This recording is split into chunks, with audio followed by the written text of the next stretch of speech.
A kayaker gets swallowed up by a giant whale. What secrets lie in an abandoned hospital's morgue? Did Sasquatch kill 2 hunters? And the secrets of the cosmonauts revealed. Get comfortable. Turn off the lights. It's Monthly Spooky. Hello, my spookies. Wow.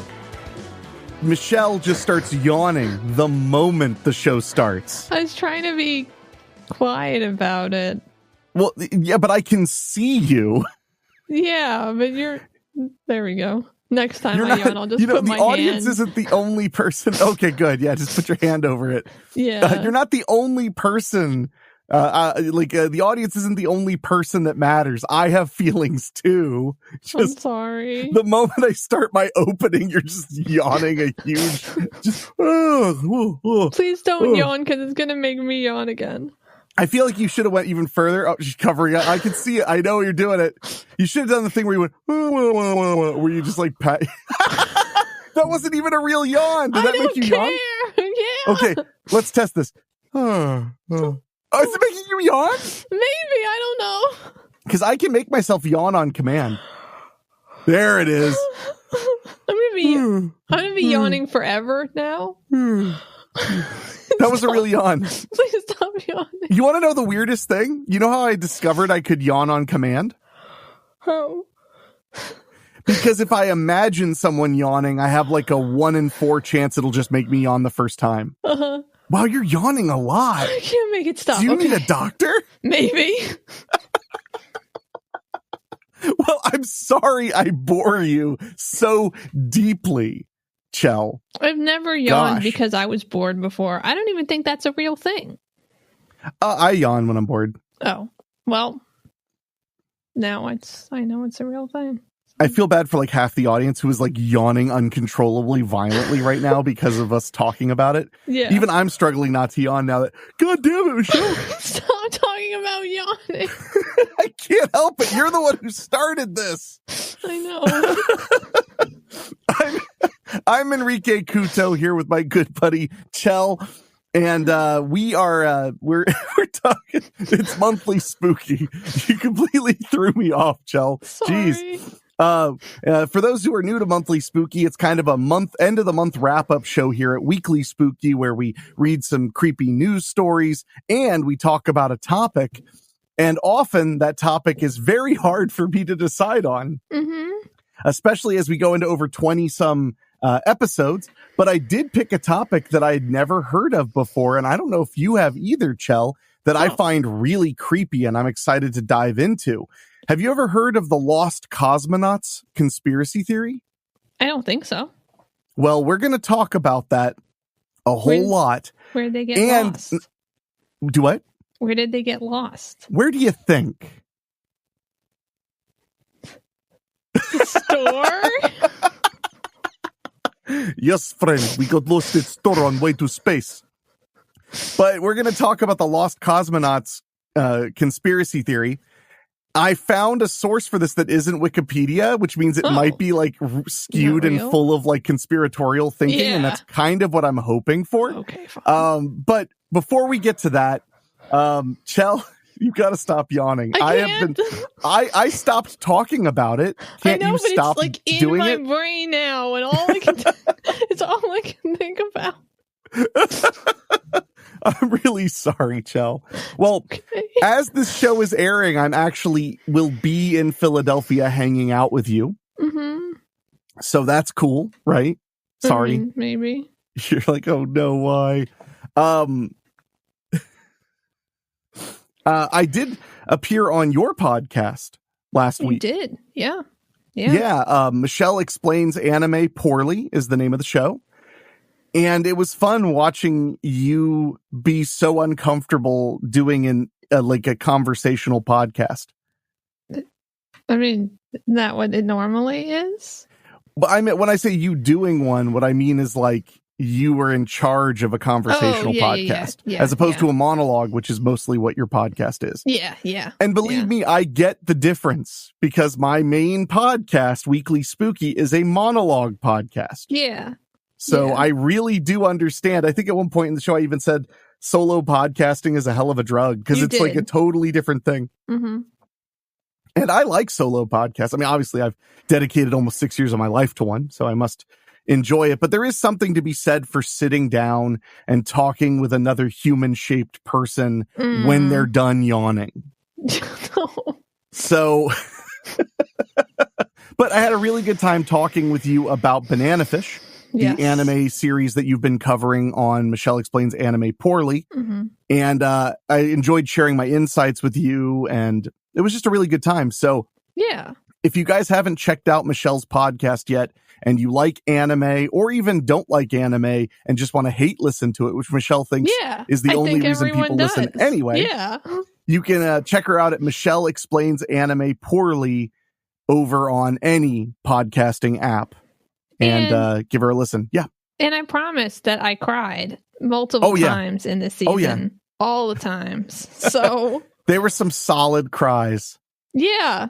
Really, like, I had to go back and edit some of the sniffing out of several of them. So I was like, that's too much. I see how it is. So you save all the good crying for your podcast and only leave us the yawns. Oh, there she goes. There she goes. God. Hey, I could cry if you want. We just have to talk about something that makes me really upset. Okay. It's not pronounced Skookle. It's Shully, Kyle. No, but now I'm just angry. Damn it. See, I don't have that. I don't have the sweet spot just yet. Sorry. But but no, so yeah, check out Michelle Explains Anime Poorly. And also in, I think it's 2 weeks, you start covering 86. That's the next anime series you'll be talking about. Yep. On March 13th, I guess, actually. And nice. That'll be fun because it's all about, genocide and stuff. So we gotta get that in there. Why not go from, you want to go with like the key Japan tropes. So, you go from like constant sexual violence to genocide. It's good. It's good stuff. It's good. It's nice because they don't overlap. Like, it's not genocide and sexual violence. It's just genocide. Yeah, that would be too historically accurate. Yeah. So, but I was thinking, maybe I should just do horribly upsetting things from now on because that's obviously what I like. Yeah, it's true. Yeah. Also, I want to mention while we're here, because I just got the official date on March 1st at around noon, we'll be doing, myself and my buddy Dave from Do You Even Movie will be doing a live stream. We're going to finally do a new live stream. It'll be at least 12 hours long. It'll be on YouTube, Twitch, and Facebook Live, but I recommend watching on YouTube because it's the easiest.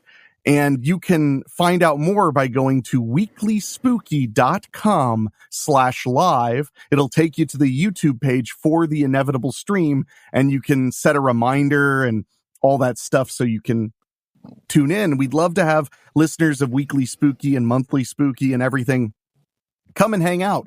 I don't do nearly enough live events for everybody to come and hang out and interact directly, so I'm going to try to up that a little bit. The big thing is it was hard to promote because you would be like, I'm going to be live at this time, but then how do you get people there? How do you get people to be able to remember? Because it's not that easy. So I found a way to have YouTube send you a reminder directly. Oh. So all I had to do was create the event way in advance, which I'd never done before. So with this technology in mind, I'm going to try to do more Weekly Spooky live things in general, not just the 12-hour live streams with Dave where we play video games and goof off, but we'll also take phone calls. We're going to take, of course, chats, and we'll be raising money to try to cover some more of my veterinary final expenses and stuff like that. So really would appreciate it if you guys join. It would be really cool. Michelle won't because she is too cool to hang out, but whatever. Yeah, but damn. Yeah. No, I'll try to be there for a little while because it's always like I have to be doing something that doesn't require me to like have sound, Right. like I can't like record something while I watch you. But I mean, also, you could. It would just be really confusing if it was just in your headphones. I mean, I guess I could just see what happens and like just that could be like, this is the podcast. It doesn't make sense because I was also listening to another podcast. Oh, man. Did I ever tell you I tried to learn how to use auditory teleprompter? I think so. Yeah, I almost nailed it. It's where you speak immediately after hearing something. Yeah, I can do that. Yeah. I can do it for a little while, but I've never done it like to the level that they do it like to do stand-up shows and stuff. Yeah, I mean, it's like a fun thing that I do sometimes when I listen to the radio. I just, after they talk, I talk and see if I can keep up because I learned that people who have like who are getting Alzheimer's can't do that. So it's good to test. So now you want to know. It's like like during COVID, you would smell a shoe every morning to make sure it smells. Yeah, you just got to make sure. Well, we're going to take a quick break, and then we'll be back with some spooky news.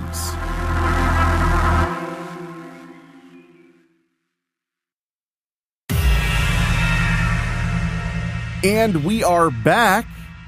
You know what time it is, Chell. It's time for the spooky news. The spooky news. This first story, I wanted us to start real strong. So, of course, it's mirror.co.uk. Mm-hmm. Of course. But this one, I got really excited about because it's about a Ring doorbell camera, which I have a Ring camera. Mm-hmm. And it's been a blessing being able to know, like, who's at my door. Also, something I didn't think about until the other day? It also captures every interaction I have in my doorway. So if somebody were to ever show up at my house, like and saying anything weird or kill me, I mean, thanks for going that far. What else happens? I don't know. Well, like if somebody were casing my home to rob it and pretended to be a worker, or if a salesperson got inappropriately pushy, or something like that, I have it all on camera, which is pretty cool. Yeah. But this headline reads, except I clicked off of it. I captured chilling Ring doorbell footage after moving to a house in the middle of nowhere. Wow, that's far into nowhere. The worst part about Ring cameras is they do try to guess what they're seeing for you, like whether it's movement or a person. And every now and then, not often, but every now and then mine will be wrong and say there is a person outside your door in the middle of the night and scare the ever-loving shit out of me. Like the little blink will come up and just say a person is at your door. I'm like, ah! And one time I looked and it was a spider like right up on the lens. What were you going to say? I was going to say that's enough for me to just not want one, honestly. Well, you could turn that off. Oh. Yeah, but then I just kind of like it because it's usually right. Usually it'll say movement if it's like a raccoon or a cat or something. But a few times it said a person because something had gotten way too close to the lens and was just kind of messing it up. Yeah, I got terrified by a spider and one time by just the web of a spider being blown in the wind. Okay. Those scared the hell out of me. So, all right, this one from mirror.co.uk. People have been left terrified by some chilling Ring doorbell footage. The clip was recently shared to the Ghosts of London group on Facebook, where people around the world submit footage or pictures of something they believe to be supernatural. Why do they call it the Ghosts of London then? I guess it really should probably be London focused, I would guess. Yeah, or the ghosts of everywhere. I don't know. It's also just like people posting like reviews about like the new Doritos flavor. It's like, this is not about ghosts. This is not about London. Everything I know is a lie. Yeah. A recent post shows Ring doorbell footage from a remote property in some woods. Although it may seem perfectly normal at first glance, eagle-eyed viewers will notice a white figure ambling around in the background. Oh. The person who submitted the footage said, quote, please watch the top right-hand side to see what is being pointed out here. I was notified this morning that my Ring camera recorded this in the middle of the night. Uh-oh. That's not a good sign. The Facebook post they're referencing, it has been removed. It's linked in the story. They didn't take a screenshot. They linked the actual thing, and it's no longer available. Oh, man. Well, it's possible that Facebook group went private because so many people were coming in because of the notoriety. It's possible, yeah. Quote, just moved out to the middle of nowhere. I've gotten a creepy vibe at times, but this is unsettling. There are no neighbors around, and my house is on a fenced-in hill that makes it impossible to get up to it. Well, impossible is a strong... no. He got there. Yeah, that's number one. Number two, fences are a strong recommendation. They are not an actual... They don't just purely stop you. Yeah. I mean, I was going to say, well, what if it has what if it's electrified and it has razor wire? But still, you mean bob wire? It's got bob wire. I meant bob wire. Razor wire. Razor wire is way cooler and scarier. Yeah. It even sounds cooler and scarier. Yeah. Yeah, you should get razor wire wrapped around your bicep. I almost got razor wire on a tattoo when I was 18. Of course you did. Man, I wish I was that cool still. That just makes me... That was a thing pro wrestlers were doing in the 2000s. Is getting barbed wire tattoos around their arm. Mm-hmm. I will help pay for you to get razor wire tattooed around your arm. That'd be so cool. Don't tempt me because I'd do it. Yeah. But then I'd have to explain it to people, and I'll just say it was for my 18-year-old self. It was in honor of her. Yeah. It was in memory of her since she's dead. Yeah, forever dead. But no, I just find that funny. Fenced in makes it impossible to get up to. No, it's not impossible. It's difficult. Mm-hmm. I always say, boundaries and barriers work, but they don't work perfectly. That's kind of that's why a cage has to be small. Mm-hmm. Yeah. Because otherwise you're going to break through. And is surrounded by forest. Any insight would be appreciated. See, the fact that it's in the middle of nowhere is far more telling than there being a fence. Because that means people would really have to deliberately get there in the first place. But it's one of those things where it's what does this house look like? Was it vacant for a long time? Because there are things that people just might know about the house and be oh, we just go there and we smoke things that are illegal. Probably crack cocaine. Yeah. The video has been viewed more than 15,000 times and it attracted plenty of comments. I can't find the video anymore, unfortunately, or I'd show it to you. I don't even believe there was a video, but whatever. Damn, man, you're getting spicy lately. We've gotten comments from people saying that they like this new aggro Michelle. No, I'm not joking. We have. Oh my god, no. Okay, I'm gonna stop. I don't even know what changed, but it's okay. That's guys, even better. I'm sorry. That means you can't change. That's awesome. No. One person commented, and that's enough for me to move. Another said, quote, yep, I'd move. That is freaky as all get out. One saving grace is it's not walking toward your house. That's because it came from the house. Yeah, it was going out to use a spectral outhouse. It had to, have a wee. Mm-hmm. While there were those who thought the figure was a ghost, some thought there was a much less scary explanation. One said, quote, it does look to be someone going for a walk. Another said, doesn't look at all like a ghost to me.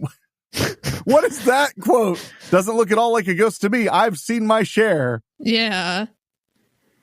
I don't know about all that. Man, I was trying to find the video. It is nowhere. Wow. Disappointing. This comes after a group of hikers made a spine-chilling discovery after looking back at a selfie they took on a mountain trail. I remember that. I don't know if we covered that on the show or I just read about it. I have no idea.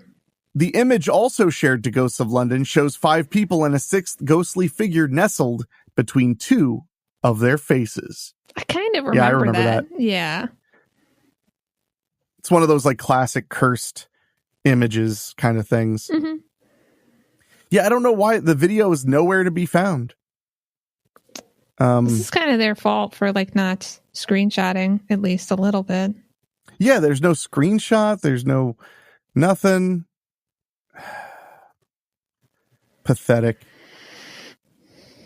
Wow. I like these news sources because it's like the clip shared on the Ghosts of London group, but Ghosts is a link, and I click on it and it's just tags of Ghost on the Mirror site. Oh. But then it says on Facebook, and Facebook is a highlightable or is a hyperlink. I click on that and it's just a story from mirror.uk about Facebook. Yeah. I thought it would take me to it though. What the hell, man? No. Well, on that note, thanks for nothing, mirror.co.uk. That's kind of the best part. It's like a mixed bag. You just never know what you're going to get. Is it going to be a coconut candy or is it going to be like a dried turd? You just don't know. Yeah. All you do know is it doesn't have a copy editor. So I'm glad that you said coconut candy for like a good thing. That made me happy. Well, I actually do like coconut candy, but it's also like, I think no matter how much you dislike it, you would like it more than a turd. So okay. It's a double win. I do like coconut candy pretty good. So you should get some coconut candy for me when I come and visit. Okay. Well, we're going to take a quick break because we have even more spooky news right after this.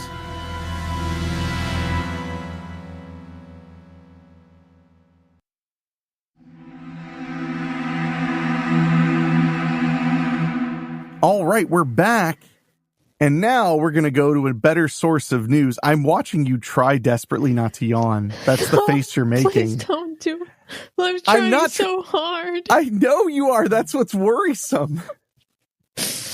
We're all very worried, Michelle. I know. Oh, my gosh. You poor thing. Yeah. This story is from NPR, and it came out in December, but I just found it. 2 men were found dead from Wow, she yawned on dead. Well, I mean, it's the best time to yawn. 2 men were found dead from exposure. What is with you? This is a news story. There's actually dead people. Why are you? What is happening? Okay, I'm good. It's fine. Take 3, right? Not that I'm editing this, but okay. 2 men were found dead from exposure after looking for Sasquatch. Well, that's not good. No, I like how you don't laugh at Sasquatch. You only laughed at dead and almost at exposure, but not at Sasquatch. Yeah, I mean, Sasquatch isn't funny. I'm learning a lot about you. 2 men from Oregon who went missing after going on a search for Sasquatch have been found dead, Washington state officials announced Saturday. The men, both from Portland, were reported missing by a family member on Christmas Day and were set to return from searching for the legendary creature in eastern Skamania County, which looks like Ska-mania, by the way. Cool! Yeah, pick it up, up. On Christmas Eve, according to the county sheriff's office. A search was launched and a vehicle associated with the 2 men was found off a road near Willard, Washington.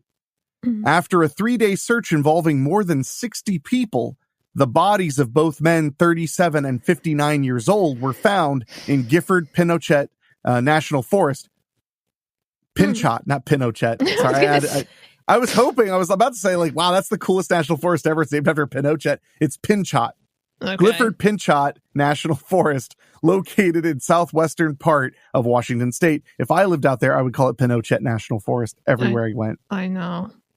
In a heavily wooded area, according to the Skamania County Sheriff's Office. It's literally spelled Ska-mania. It's Skamania. I'm probably going to move there. It'll be like being in a ska band. Everywhere you go, there's 9 horn players as well as you. Yay. That was always the joke. I saw a few ska bands, like small ska bands, when I was doing shows and stuff. And that was always the joke, is like when you go see a ska band, there's more people on stage than watching. Yep. Yeah. It's a lot of horn playing. I like ska. Oh, ska I punk. like ska too. It's just kind of it's niche, I guess. People don't like ska. I like ska, and I love that meme that went around when it was like, how do you describe ska music? Mm-hmm. It's the sound that plays in a 12-year-old's head when he gets extra mozzarella sticks. Yeah, I remember. Yeah, it totally is. Mm-hmm. So it's the sound of happiness.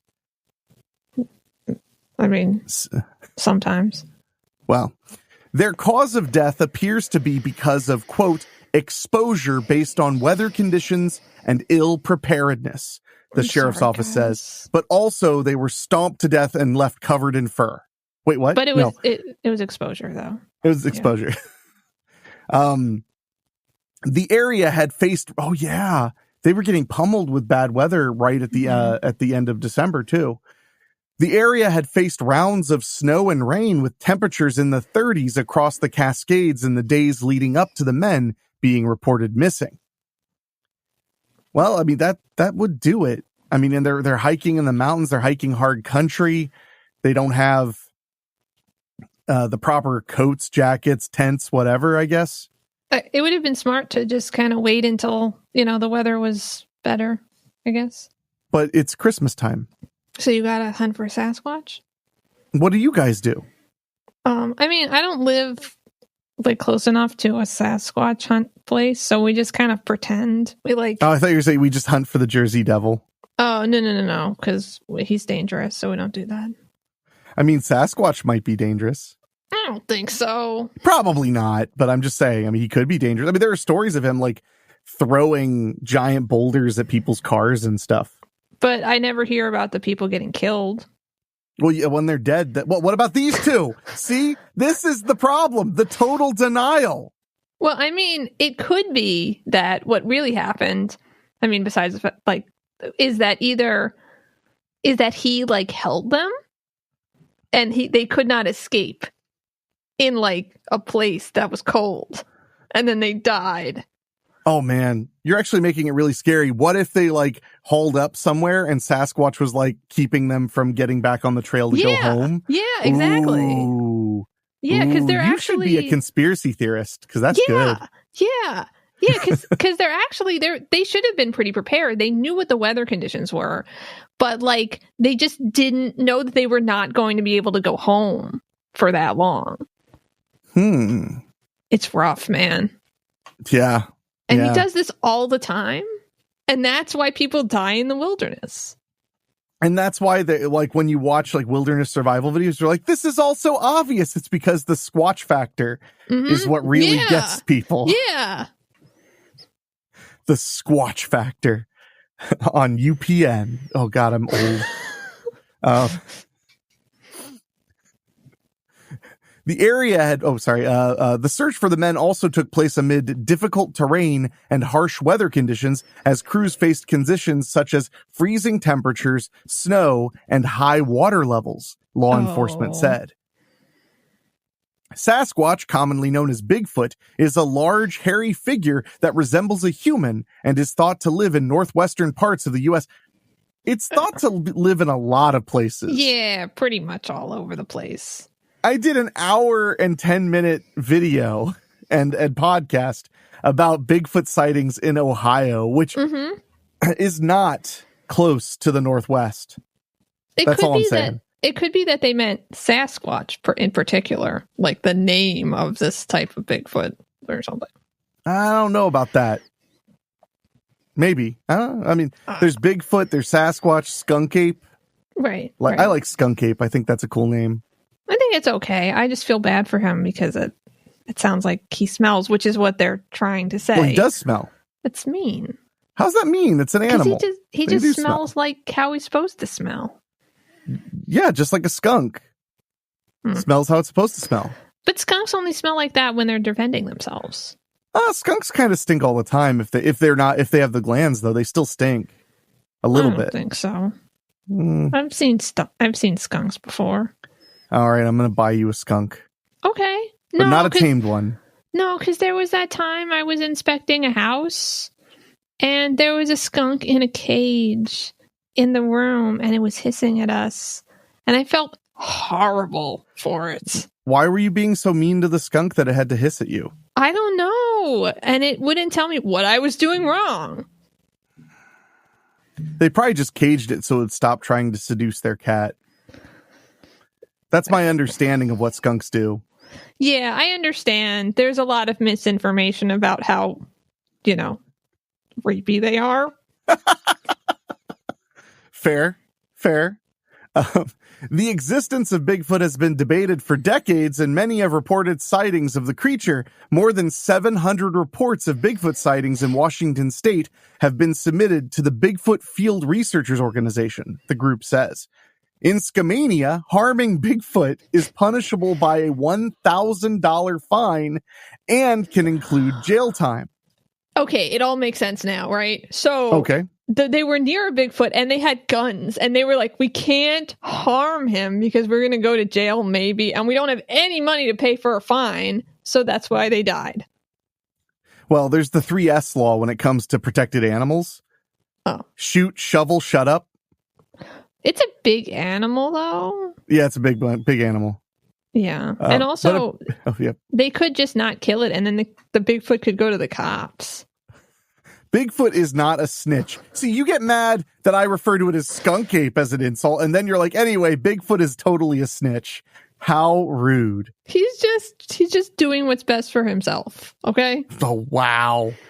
The law meant to protect the mysterious creature as well as prevent hunters with large beards from accidentally getting shot. That's funny, NPR. You're real clever. I'm sure you listen to NPR. They're known for being very funny, right? That's their thing, right? Yes. Because that's why they're called NPR. No pulse required. All right, we're gonna take a quick break, and we'll be back with even more spooky news.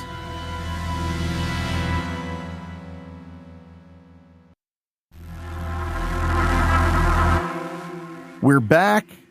More spooky news to come. Michelle, I found a story about your home state of Pennsylvania. Oh. And this story made me chuckle and then double take. So I was like, we have to talk about it. You may have heard about this, maybe not. This is from theguardian.com. Pennsylvania Flood Museum temporarily closed due to flooding. No, I didn't hear about it. Is that not the best headline ever? Yeah. They're a little too into being accurate, like to being authentic. That's the problem, apparently. A museum dedicated to commemorating the victims of a 19th century flood in Pennsylvania has temporarily closed due to flooding, caused on the inside of the facility by a water leak stemming from recent extremely cold weather, officials said on Monday. Fortunately for its patrons, the Johnstown Flood Museum said on its social media accounts that, quote, nothing of historic significance was affected by interior inundation. Well, shouldn't most of the things in there have already been water damaged? You'd think so, right? So what historical things have not been water damaged in the Flood Museum? Yeah, exactly. It's like, that would be the cruel irony. It'd be like, they just have like a street lamp and like the one street lamp that survived the flood and now it's been flooded inside the museum. Yeah. Is Johnstown near you? I don't know where that is in PA. Unless I'm like insane, I'm pretty sure Johnstown is an incredibly poverty-stricken town near Pittsburgh, because I've often seen houses there that are very inexpensive, and I've thought, those are really nice, but I also know that there's basically no work in the area and stuff, if I'm correct. Well, apparently there's work cleaning up the Flood Museum now. Well, there was. It sounds like a pipe burst, so that was for like 5 minutes. I mean, it flooded. Apparently the original catastrophe killed a lot of people. 2,209 people died in that flood. That's a lot of people, actually. That's a hell of a flood then, because like, damn. Wow. What? No laugh. Oh, it's because they're Pennsylvanian people. If they were in Washington State, you'd be chuckling like a hyena. No, I just was thinking about yawning. I'm sorry. I just kept thinking about yawning, and then I was laughing about it. Yeah, it is by Pittsburgh. I just checked to make sure I was thinking about the right place. Yeah, it's like a terribly impoverished area. Yeah. Well, and I know there's a lot of history of flooding on that side of PA in general. There are like a lot of towns that got evacuated and intentionally flooded and stuff. Quote, "We hope to soon have a timeline for reopening," the statement added. "In the meantime, we appreciate your patience as we work to remediate and repair our beloved flagship museum." Oh, it's their beloved museum. It's a flagship museum to what, I wonder? To Johnstown? I guess so. Do they have a bunch of museums in Johnstown? I think that's a no. Fair. The statement also thanked a volunteer docent at the museum, Nikki Bosley, who was working in the archives when she discovered the leak. Museum officials informed the local news outlet WJAC that Bosley sounded the alarm and allowed us to get in here and keep it from being much, much worse. Good. According to the museum officials, a valve failure on the building's third floor caused the flooding. Makes sense. I mean, third floor, because then the water runs down. Right, yeah, you know? Yeah. They told WJAC that water poured through the walls, resulting in damage to the carpets, drywall, and ceiling tiles. The facility is working with its insurance company to reopen the building once the necessary work is completed as soon as possible. And when the insurance adjusters are done laughing very hard at the flood, like, we need to get flood damage repaired. Where at our flood museum?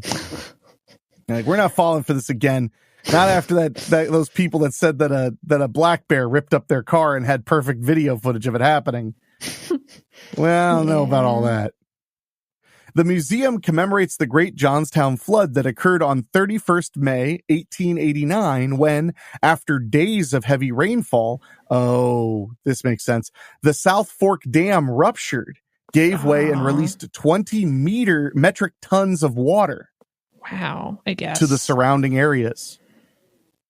Yeah, that would explain why it was sudden and so many people died, because it was all at once. Yeah. The catastrophe claimed the lives of 2,209 people, including 99 entire families. Oh, God. Nearly 400 children. Yeah. And destroyed 1,600 homes, according to heritagejohnstown.org. Bodies were found as far away as Cincinnati, Ohio. Oh, my God. Well, the river. Wow. That's a good 3.5 hour drive. And I think it's probably on the same sort of like one of those, is that longitudinal kind of like? I think so. Yeah, because maybe, yeah. I don't really know. Gosh. In the years that followed, Johnstown experienced additional significant floods, notably in 1936 and 1977. Poor Johnstown. Wow. They ended on that note too. Well, okay, fair enough. Jeez. Well, Johnstown, we hope you guys are all right. I will say though that like I'm very impressed with their quick, thinking and that person who called, because I feel like if this was a different scenario in a different article, they may have just thought that like a ghost was making the water come out of the walls. So, do you want me to? I should search Johnstown on Miro.co.uk. They're probably like ghostly flooding attacks flood museum. Oh, Mirror.co.uk. When I used to work at the TV station, we had a pipe burst once. And we were literally just like, we were waiting for them to come and shut everything off. So we were like, just with big brooms, we were just pushing the water outdoors. Like that was all we could do. And I just remember getting a text and the text just said, when you get into work, it was like, wear waterproof boots if you have them when you get to work, because DATV is sinking. And I was like, what? And then I got there and I was like, oh, wow, we're sinking. Okay. Wow. Yeah. It was nice that they informed you to wear waterproof. Not my boss, of course. It was like a coworker warned me. I was going to say, that's all right. That guy retired now, so I can say he was a terrible boss, and even say DATV and not what would he have done? Come to my house and cry on me? Fucker. Anyway, sorry, my old boss was a terrible person. I don't like him. Sorry. So, what? What?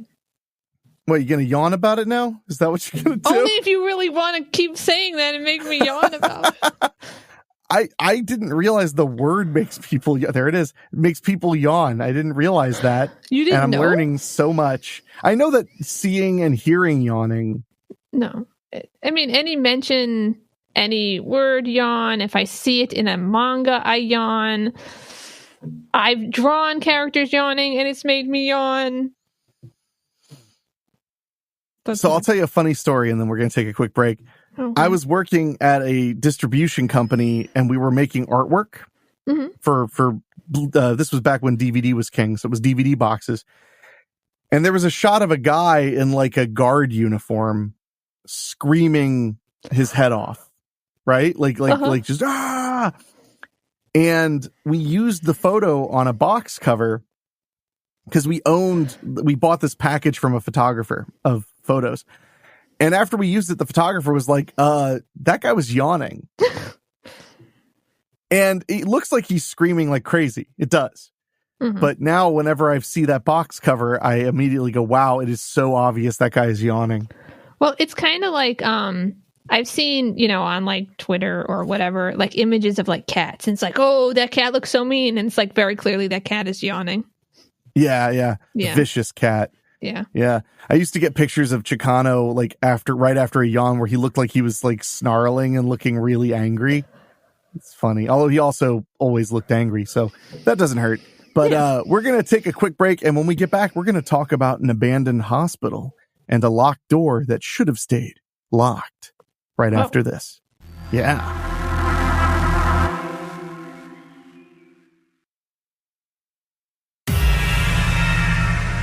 Sorry.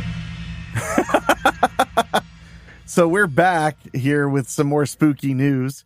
While we were in break, Michelle decided to distract me by having us dive into some crime statistics.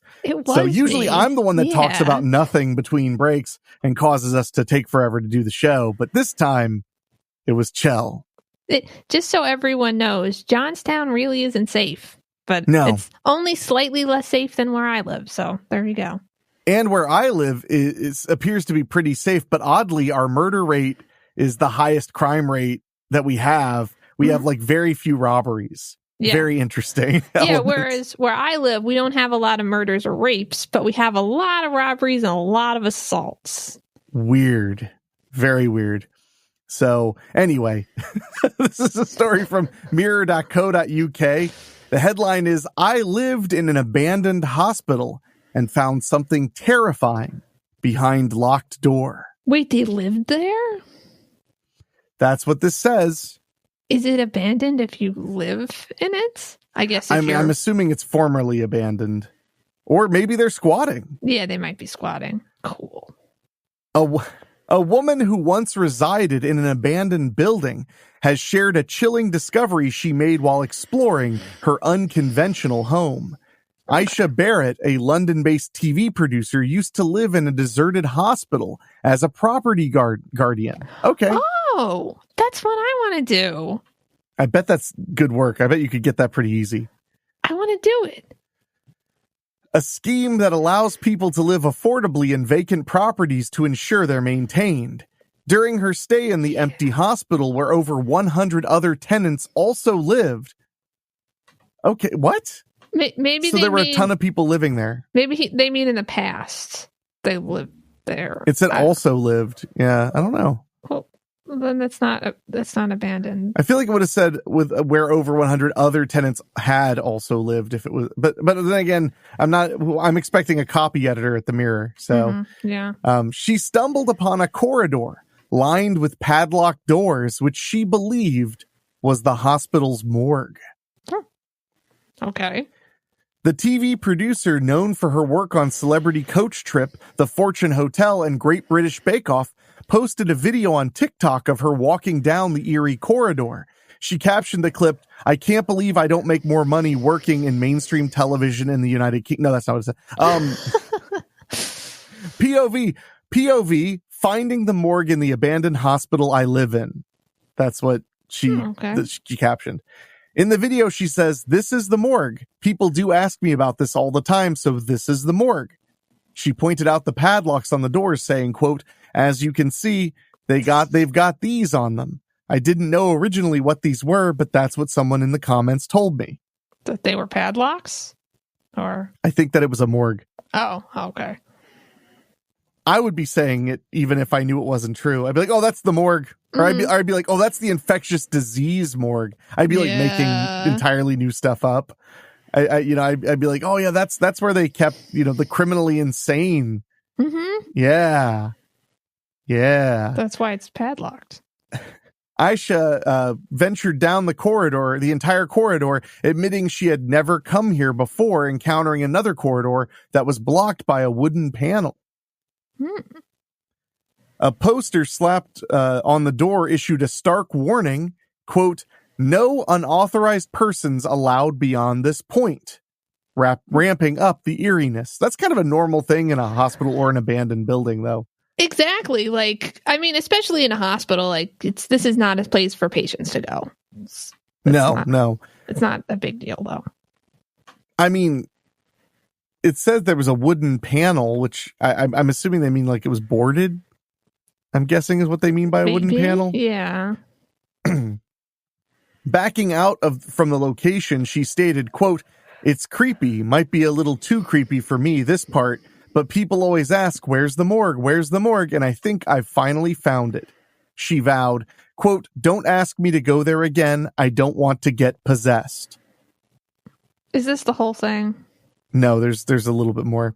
But I do think that's funny. I mean, all I would be doing is be posting like, go again, like possession or GTFO. I'm just a little bit surprised, though, because this to me isn't content. No, I don't mean this news article. I mean, I wouldn't post look, I went down a hallway and I'm not going to go any further, but it's probably scary. I mean, the news content is also not content. Yeah, I know. One of my favorite things about reading news stories is realizing that a news story is just reporting a TikTok. Mm-hmm. It's a very common occurrence. Yeah, I know. And not just at mirror.co.uk. I get recommended news stories on my Google homepage all the time that are just reporting a TikTok. Mm-hmm. So I guess that's news. Yes. That's kind of nice. Aisha added a dash of sarcasm to her TikTok post, saying, "A corridor filled with padlocked doors is in the suspected morgue area of the abandoned hospital I live in. That's okay. That's so fine." I mean, you're living in a hospital. Yeah. What do you want? People died there for sure. Yeah. Maybe. We don't. No, they have to have. No, we don't know that they died. Allegedly. Oh, I love this. This is definitely news content. Morgues serve as waiting rooms for the deceased until final identification, burial, or cremation can occur, and are also utilized for autopsies to establish causes of death. The video has racked up 743,000 views, 38,000 likes, and hundreds of comments. And it's safe to say people were equally as freaked out. One theorized, quote, "There is a face peering at you through the glass in the door by the morgue area."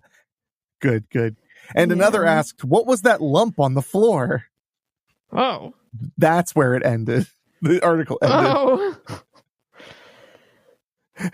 I usually don't read these anymore, but there's a comment on this article that I really love from a person who calls himself Threepence. And all it says is, "So the story is you lived in an abandoned hospital with a morgue."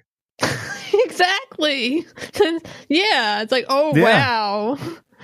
You lived in a place that had things that were normal in that place. I'm just glad that the mirror.co.uk is here to report things that matter. Yeah. So it really is a mixed bag. Yeah. But I gotta give it to them. Their tabloid level reporting of this stuff is very amusing and it makes me nostalgic. Mm-hmm. Well, good. Did you ever read tabloids when you were like a teenager or anything? Nope. I used to read the Weekly World News all the time. Which, believe it or not, it's not just Photoshop. It actually had articles. And I used to love reading them. Some of them were laugh out loud funny. Oh, that's nice. They did this one thing where, what was it? where the Pope gets hit by a meteor. And like the cover was like the Pope like going, and like a meteor just like smashing into him. But the funniest part about the article was it starts like reporting where he was and what was going on when the meteor hit. And then it mentions like the last time the Pope was hit by a meteor, he was able to do this and this and this. However, this time, because it came from a westerly direction, I was like, wait, what? Okay, I really like that. Yeah. They also did one of my other favorites was it was just elderly Pope gives entire papal presentation while wearing Spider-Man mask. No one brave enough to say anything about it. So they seem to have it like out for the Pope a little bit, which I could appreciate. That was pretty funny.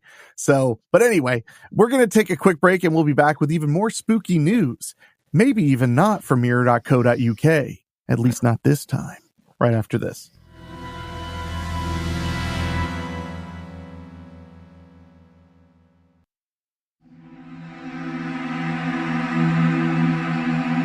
We're back, and something I've learned after 2-ish years or something of us doing monthly spooky is there's always something spooky and creepy coming out of the ocean.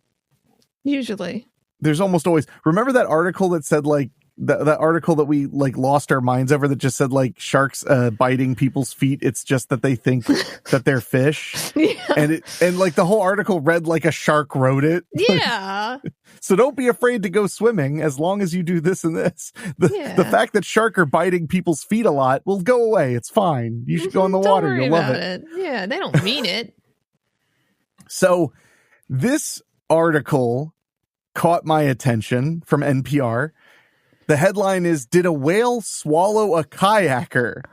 Oh. The truth behind a viral video. Have you heard about this? Like I heard about it in the way that like I scrolled past something and then I was like, wait, what was that? And I didn't go back. Well, I'm going to show you the video real quick. Okay. So we see a kayaker. It says that he's in Chile. Holy crap. Did the whale eat him? No, there he is. Yes, I thought I had been eaten, but of course I felt that maybe it was a killer whale. His boat got flipped over. And,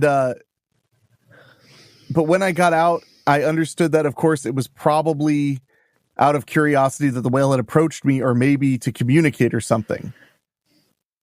I mean, or maybe it wanted to knock him over. What'd you say? Maybe it wanted to knock him over. Well, yeah, it was probably just curious, but for the record, this says swallow kayaker, but then the actual video says whale swallows kayaker off Chile before releasing him. So apparently it just knocked his boat around, and thank goodness. But what's crazy is that somebody was nearby to film it. I think it was just a friend of his who was kayaking with him. Yeah. He's in an inflatable kayak, which can I get this guy's email? I want to know if those are worth it, because I love kayaking, but I'm worried that they're not strong enough. Although it handled a humpback whale, so that's good. I think I saw someone on a paranormal show use one of those recently. Yeah, because I drive a Prius, and if you put like a kayak rack on the top of your car, it kills your gas mileage like a lot. Yeah, I would think so.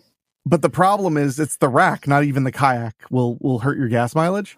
So, and I looked into it, and like it's very hard to get a reliable rack that you could just pop off and put on and pop off and put on. Yeah. So that's why I don't own a kayak, because I love kayaking like so much. Can you put the kayak up there without a rack and just really, really strap it down?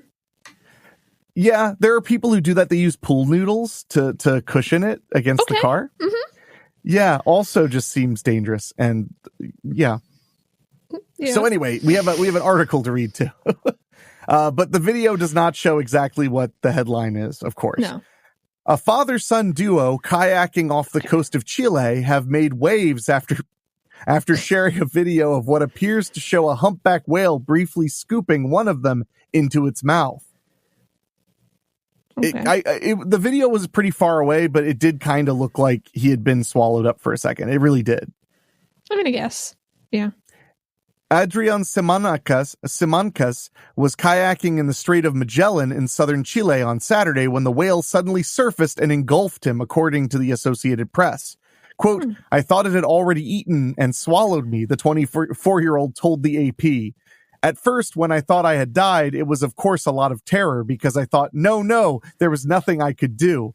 Okay, first of all, I guess somebody doesn't know about Jonah and the whale. Oh, yeah. You just go in there and start playing xylophone on its rib cage and figure out a way out. And there'll already be another guy there who's like started a fire and, is living off the land. Yeah, I mean, you don't have to worry that there's not air inside whales, right? You're not going to die. No, they breathe air. They breathe air. It's fine. In their stomachs? Yes. Oh. You don't know. You don't know anything about whales. Because I looked up this whole thing when I was doing my podcast about, like, could you live inside an animal? And it's like, no, there's not air in there. You can't. No. Yeah, not for long.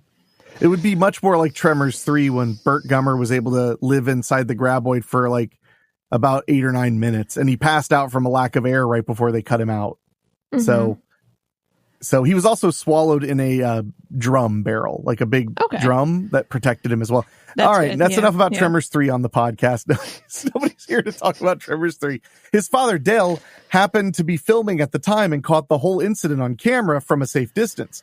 He told CNN en Español he started recording when he saw, quote, pretty waves that seemed exciting, but there turned out to be much more beneath the surface. The younger Simancas told CNN that he felt a strong force hit him from behind, lifting him up.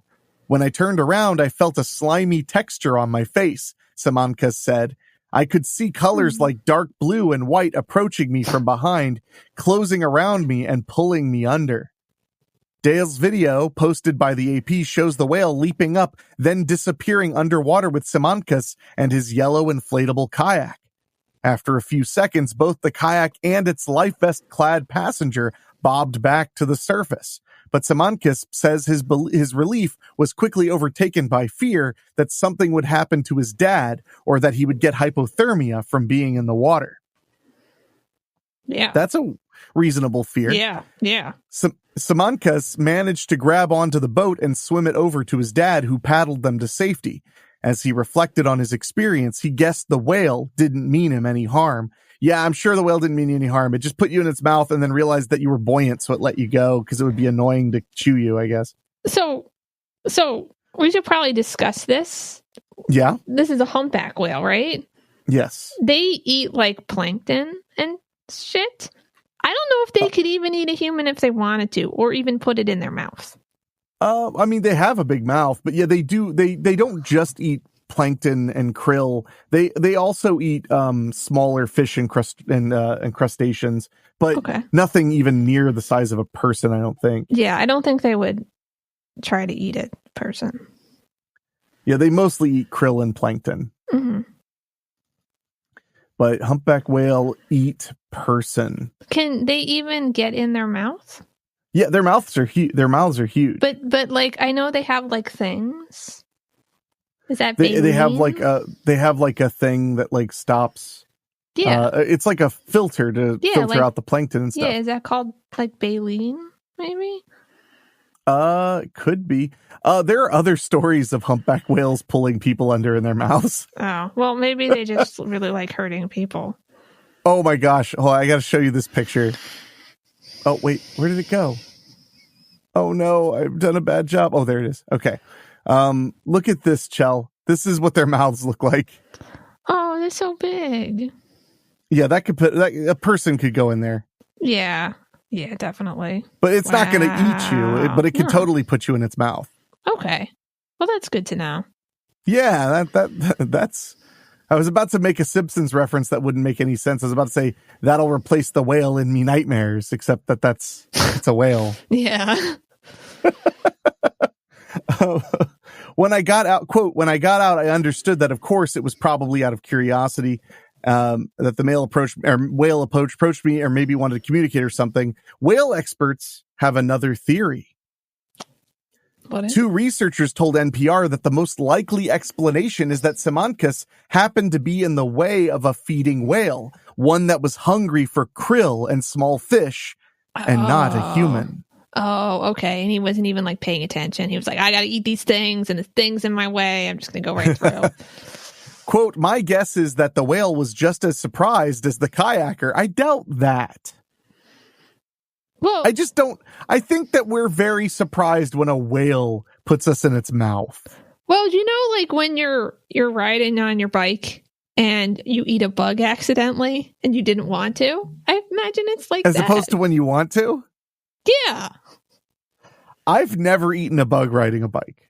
Well, what about, has one ever gone in your eye when you're riding a bike? I don't think so. Where are you riding bikes that there aren't that many bugs? Outside. Okay. I maybe I have and I blocked it. I don't know. But I feel like I would be more scared of the whale than the whale is of me. The whale would probably just be like, get out of my mouth, stupid. Like, I'm trying to eat krill and plankton. As where I would, poop myself. But it would be surprising, though, because the whale wasn't trying to eat a person. So it's like, oh, there's a thing. Yeah, it'd be surprising, like finding, like biting into an apple and then being like, oh, I left the label on. I should get that out of my mouth, I mean, I was thinking more like biting into a piece of broccoli and then looking down and realizing that there's like half a bug there. Has this happened to you as well? No, but I have seen lots of bugs in my broccoli. Where do you get your broccoli? At the store. I never have this problem. In the dumpster. No.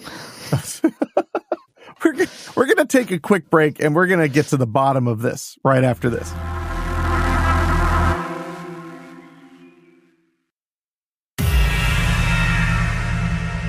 Michelle is trying to convince me that I just don't check my broccoli close enough to realize I have bugs in it.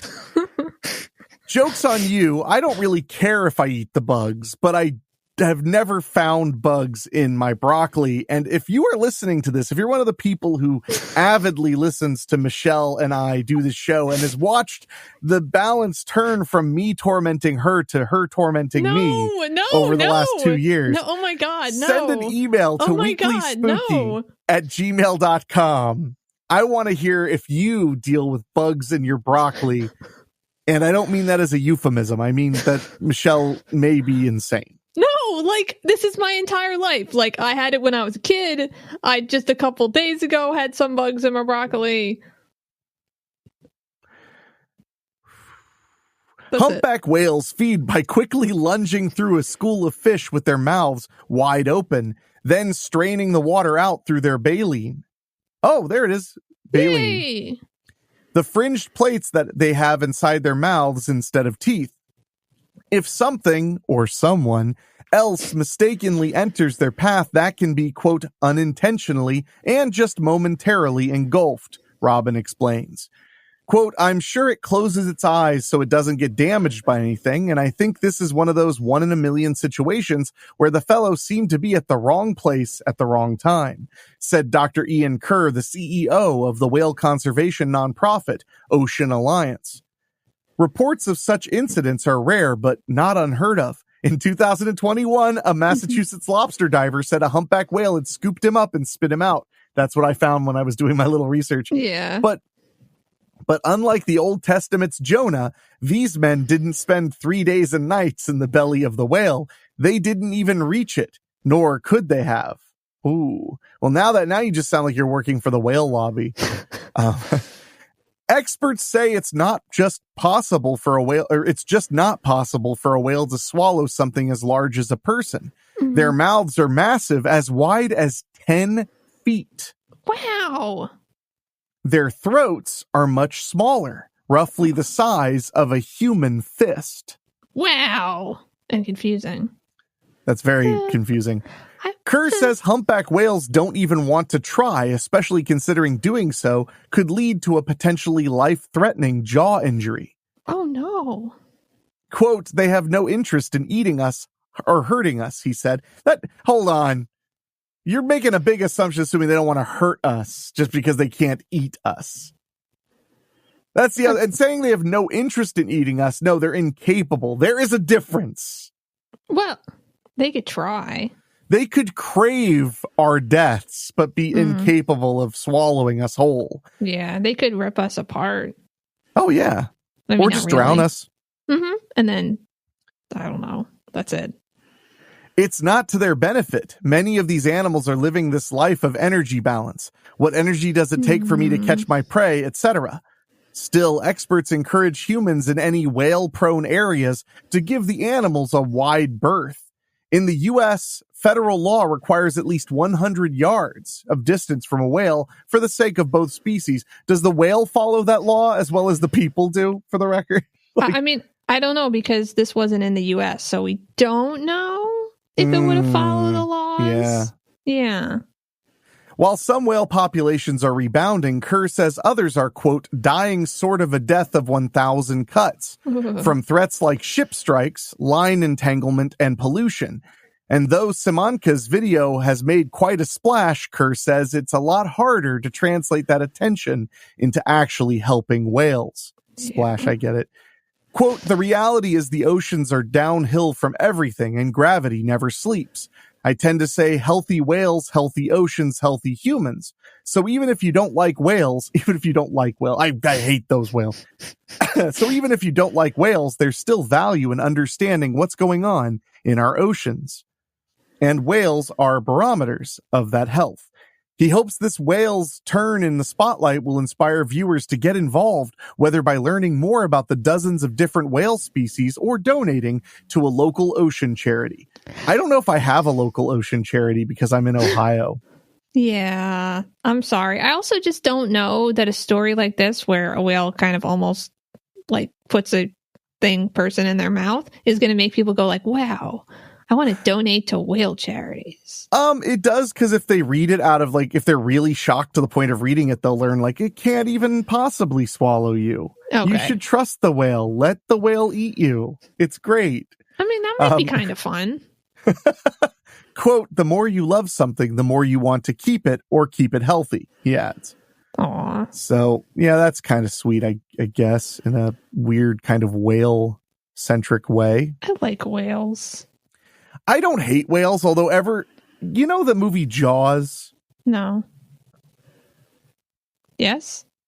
You do know the movie Jaws, right? Yes. Okay, are you lying? No. Okay, I'm just thinking, sure, gosh. Well, there were a lot of rip-off movies of Jaws, and one of my favorites was the movie Orca, the killer whale. Orcas are kind of scary. Yeah, and that movie made me so much more afraid of the ocean than Jaws did. Okay, yeah. Like, Orca is a really freaking scary movie. I mean, like, this whale, basically this guy, if I'm remembering correctly, this guy accidentally kills the mate of the orca, I think it was, or maybe it was a child. I think it was the mate.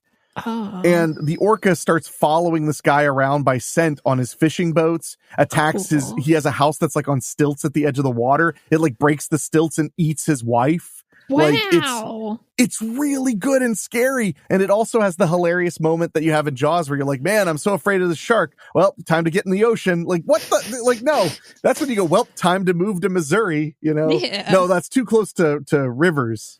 Yeah. Yeah. So, but that's one. Orca has always scared the hell out of me. It's a really good, fun, cheesy Jaws ripoff, and there are plenty of them. But that's one I've always liked a lot. So maybe I'll force you to watch it one day. After you finish Oz. So, okay.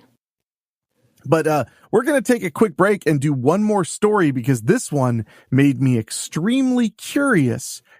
It's about something mysterious that appeared on 1,000 graves in Munich, Germany.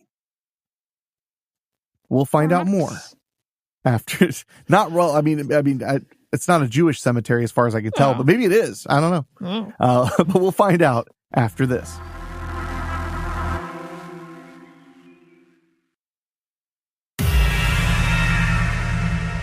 This story, Chell, comes from Huffington Post.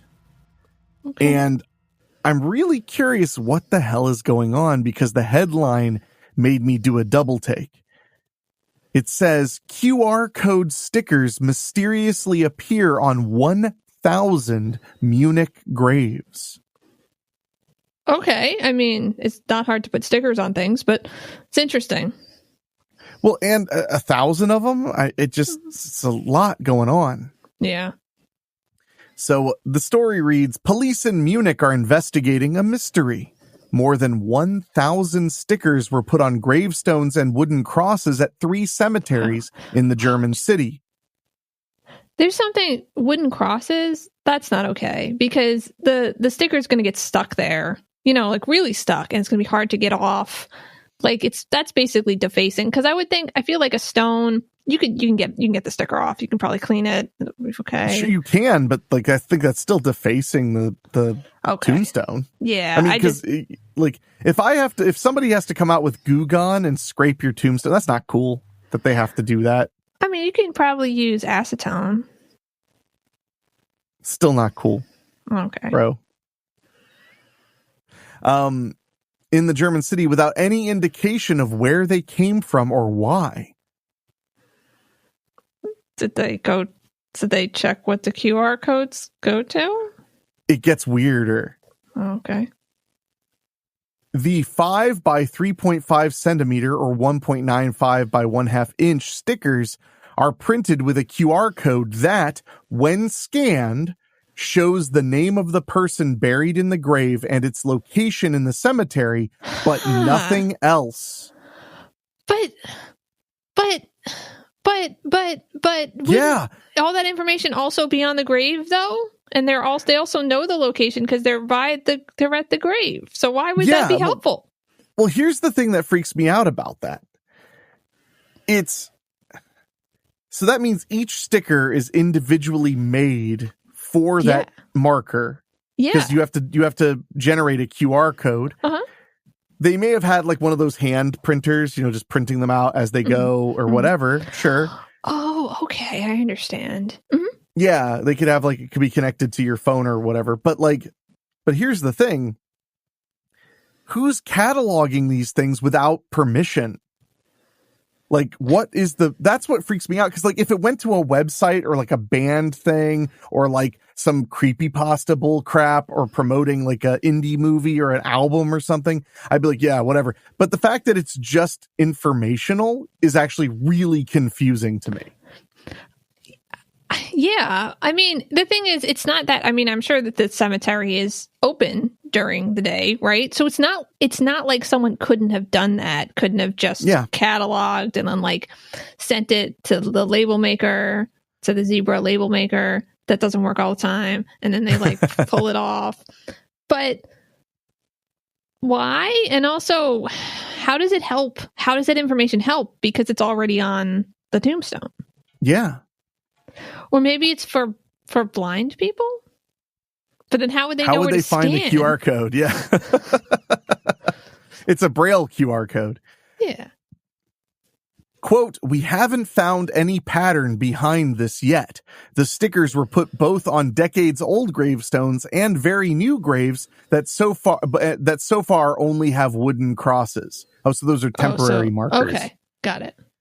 Police spokesperson Christian Drexler told the Associated Press on Wednesday, "People who have witnessed anybody putting stickers on the graves are asked to reach out to their respective cemeteries' administration," he said.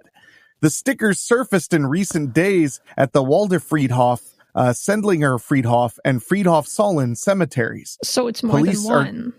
It's 3 cemeteries in Munich. Wow. Police are not only trying to find out who is behind the stickers, but also investigating property damage because the gravestones were partially damaged and discolored when the stickers were removed. Why you don't buy that? That they were discolored? I would assume that, especially older gravestones, you have a lot of buildup of dirt and then also kind of algae. So while they were discolored, I would assume it's not permanent. I would assume they're just taking off kind of the old gross stuff. I mean, that's still messing it up. Yeah, all right. Maybe they decided. Oh, sorry. It's okay. Nothing.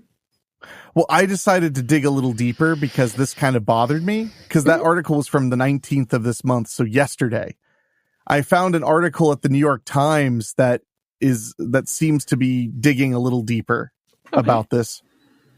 And it was published 3 hours ago. Okay. So from the New York Times, the headline, why did QR codes appear on about 1,000 graves in Munich? In a wooded cemetery in Munich, white sticker with a puzzling QR code appeared on a gravestone late last year. Then over the next few weeks, more and more stickers mysteriously appeared until more than 1,000 graves were marked like goods in a supermarket. It's really strange, Bernard Haueroff, who oversees the management of the city cemetery, said in an interview. We thought, what could be the sense of this kind of sticker?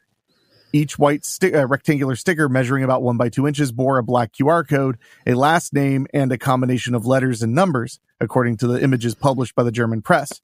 Okay. Cemeteries in Munich allow QR codes as memorials on headstones. Okay. And for more than a decade, people whose loved ones are buried in the cemeteries around the world have uploaded photographs and other digital keepsakes to create online memorials that can be viewed via QR. Mm-hmm. But those are usually etched into the gravestone or carved as a metal plate to form a deliberate part of the memorial to the deceased. Mm-hmm. Yeah, I've seen those before. The recent appearances in Munich also raised eyebrows because in 2004, stickers appeared in a Jewish cemetery in Bochum, a city in Western Germany. Those turned out to commemorate Rudolf Hess, a senior Nazi leader who served as Hitler's deputy. The stickers appeared to be linked to a far-right demonstration in the town of Wunsiedel in southeastern Germany, according to the World Jewish Congress. In this instance, though, the graves were not linked by religion, ethnicity, or any other discernible personal characteristic of the deceased. City workers first came across the QR codes in December, and scanning them revealed only the name of the deceased and the grave's location, essentially repeating the information on the sticker, but providing no other useful information. Right. The stickers popped up in Waldfriedhof Cemetery, a wooden space with some 60,000 graves, and in nearby smaller Sendlinger and Sollen cemeteries. Mm-hmm. They seem to be posted randomly, he said, on old and new graves, on carved tombstones and wooden crosses. Bewildered municipal workers initially recorded the sightings as they tried to figure out the source of the stickers. They were also working at a steep price to remove them, Mr. Haueroff said, anywhere from 100 to 500 euros, or $104 to $523 per sticker, to strip the adhesive without damaging the graves, a total potential cost of roughly €500,000. Wow, I want that money. I want to be in charge of that. Jeez. So this week, the municipality turned to the police to investigate this as criminal property damage. They quickly found that a local business that had been contacted to clean and maintain certain graves was what? They quickly found that a local business that had been contracted to clean and maintain certain graves was behind the QR codes. I understand. I just wanted to make sure I understood that. This is insane, and I understand. Yeah. The police said on Thursday, the relatives of the deceased whose graves were marked with them would be notified during the inquiry, an investigating officer said in an email. The police would not name the company or share details about how they found the perpetrators, but German news media identified a gardening company as being responsible. This makes so much sense.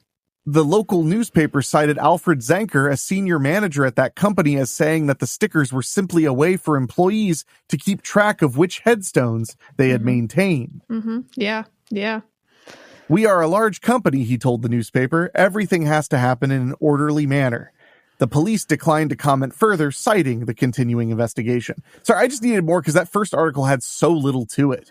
Yeah, no, and that's really helpful though, because now I totally understand. And that it was absolutely one of those printers, like the zebra printers, because of the way it was like had a QR code, then it has the last name, then it has like a bunch of like numbers and letters and stuff.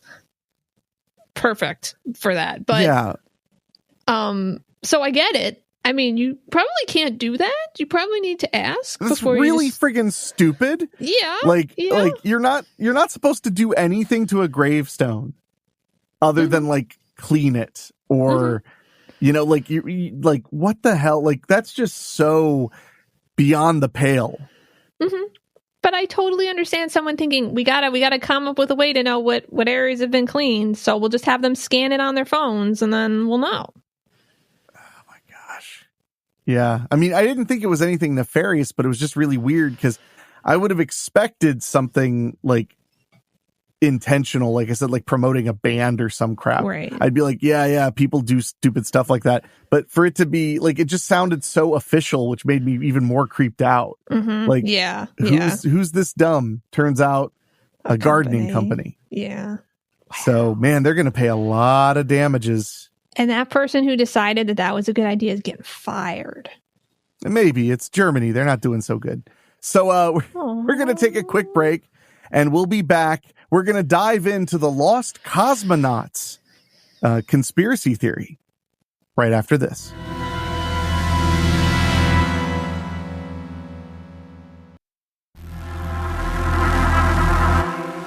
You know, Michelle.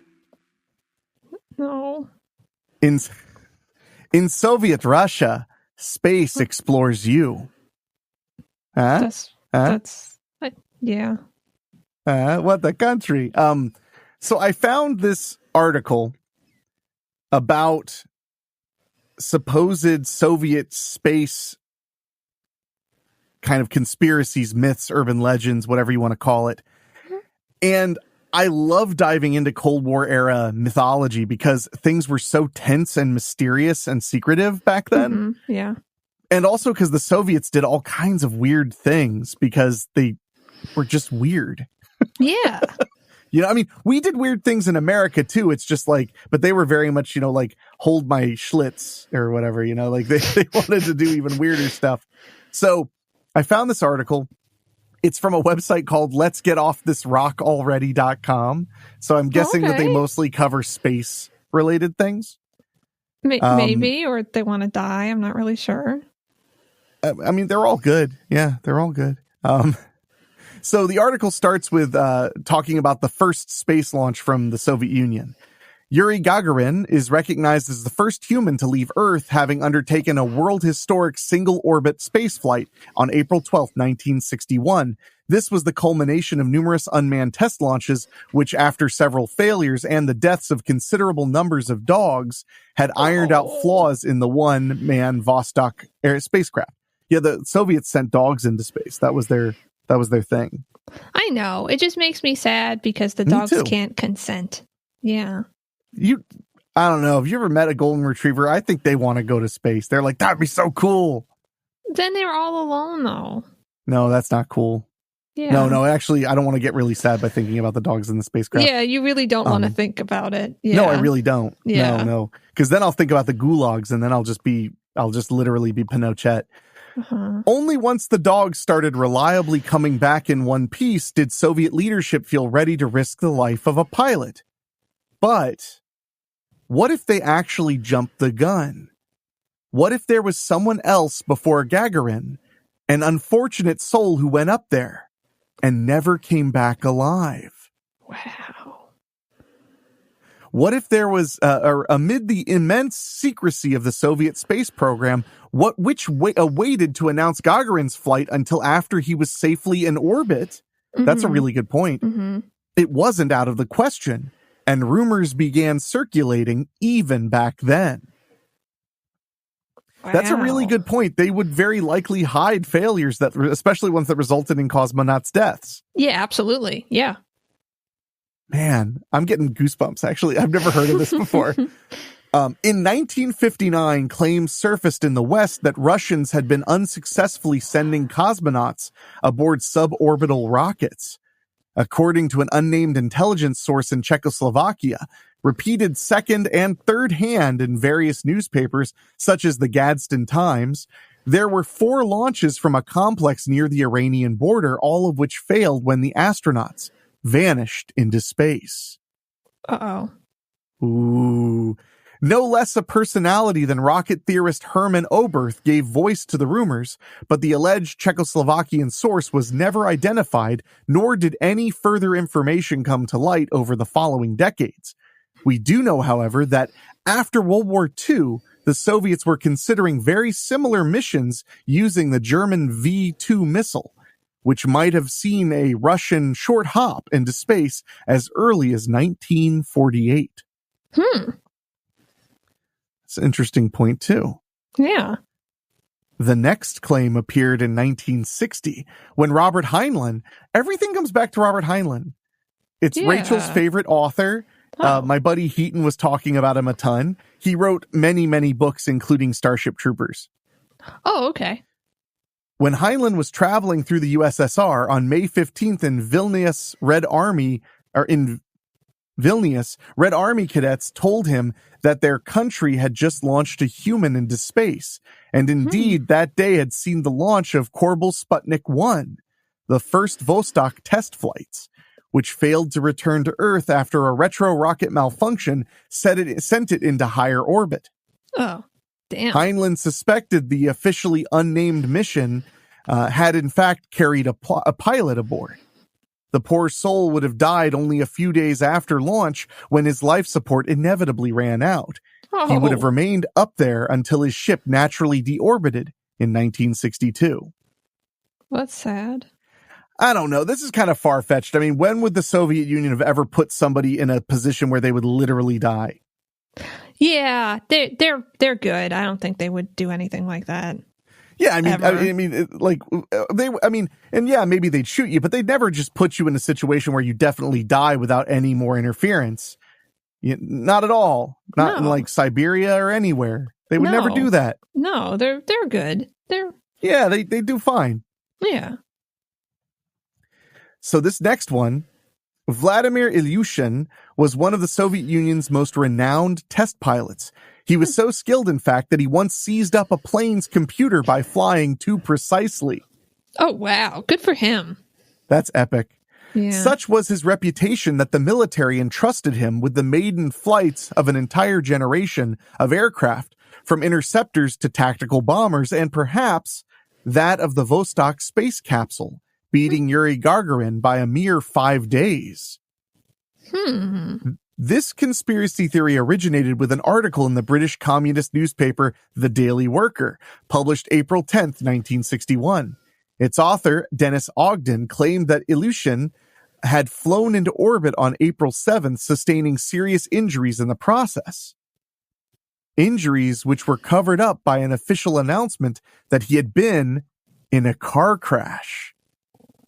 Ooh, this is getting fun. But also he could have been in a car crash. But interesting that they reported this, and then the car crash got reported later. True. Yeah. That's the part that freaks me out, is I was just thinking, like, if he was hurt in that launch, how would they explain it?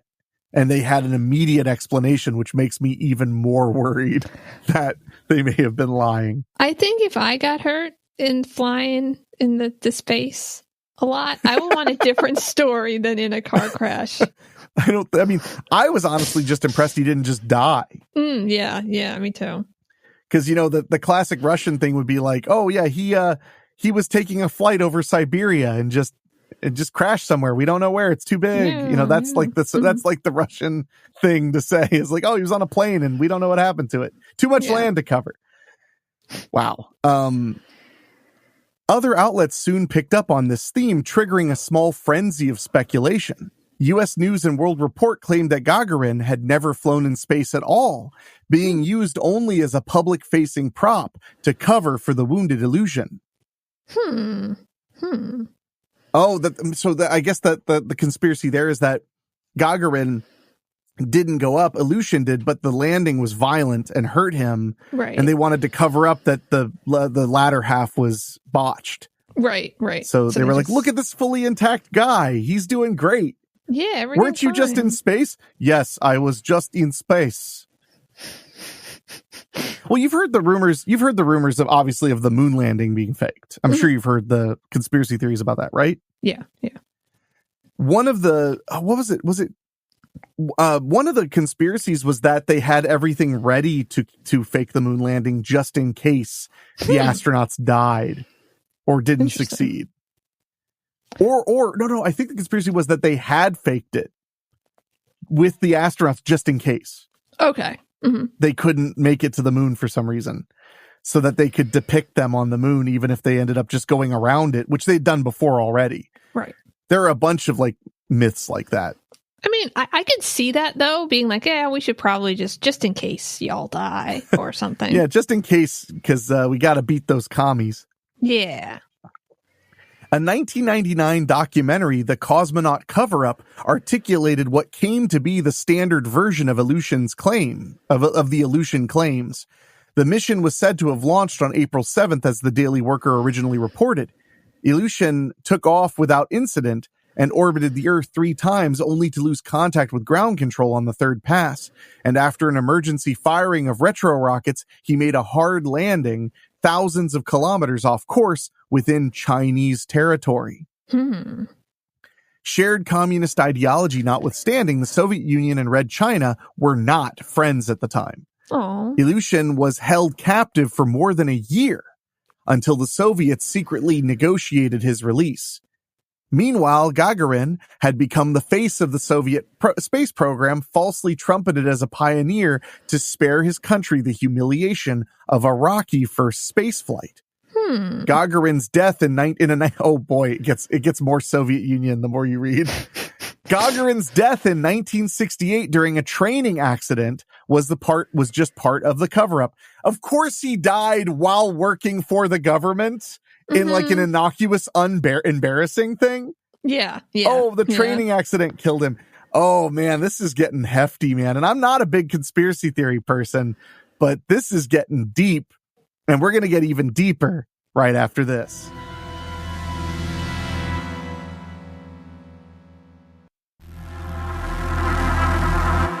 Now we're back, and in Soviet Russia, conspiracy theories you. All right, that one didn't work as well. It's fine. Despite its persistence, the Ilyushin theory has been met with considerable skepticism. Ilyushin himself, who died in 2010, steadfastly denied ever having gone to space. The actual evidence is thin on the ground, hearsay mostly. And as space historian Mark Wade has pointed out, it's hard to explain a secret mission when the period around Gagarin's flight is so well documented. An issue with most lost cosmonaut stories, as we'll discuss at the end. To me, it seems more than a little unlikely. Then again, there's nothing technically implausible about the theory. The Soviets were fully capable of launching a cosmonaut shortly before Gagarin, and a crash landing in a hostile country would have been reason enough to keep it secret. As they say, absence of evidence is not evidence of absence. That's kind of true, kind of not. I will say, like, I would like to know, do we know where Ilyushin was for the years that he would have supposedly been? Like, was there a blackout of him? But also, who knows if those records are even kept anywhere because of the Soviet Union. But the other thing that's interesting is the first thought I had, because I was starting to try to have my tinfoil hat on, is I was like, well, he was up until 2010, he was steadfast that he never went to space. And the Soviet Union collapsed. And I was like, yeah, if you believe the KGB ever went away, which a lot of people don't. Exactly. I don't even know if that's like a full-blown conspiracy theory. Because like I believe Putin was a KGB agent. Like a lot of former KGB are now like leading Russia. Right. So, but there are definitely a lot of people who are kind of like, yeah, the KGB never really went away. It just kind of changed because good old KGB. Then there's the case of the Judica Gordiglia brothers. Based in a former German bunker outside Turin, Italy, and equipped with an improvised radio set, they claimed to have intercepted and recorded signals from a variety of early space-age craft. Ominously, some of them appeared to be human voices, pleading for help. Oh, shit. Okay. I have goosebumps. That is terrifying. So these brothers in a bunker in Turin, Italy, with a radio set, claimed they intercepted signals from space of human voices pleading for help. Yes. But are they sure that it was pleading for help and it wasn't like pareidolia and they're just hearing things in static? It was really might be just pareidolia, but I'm still spooked. I'm very, very spooked.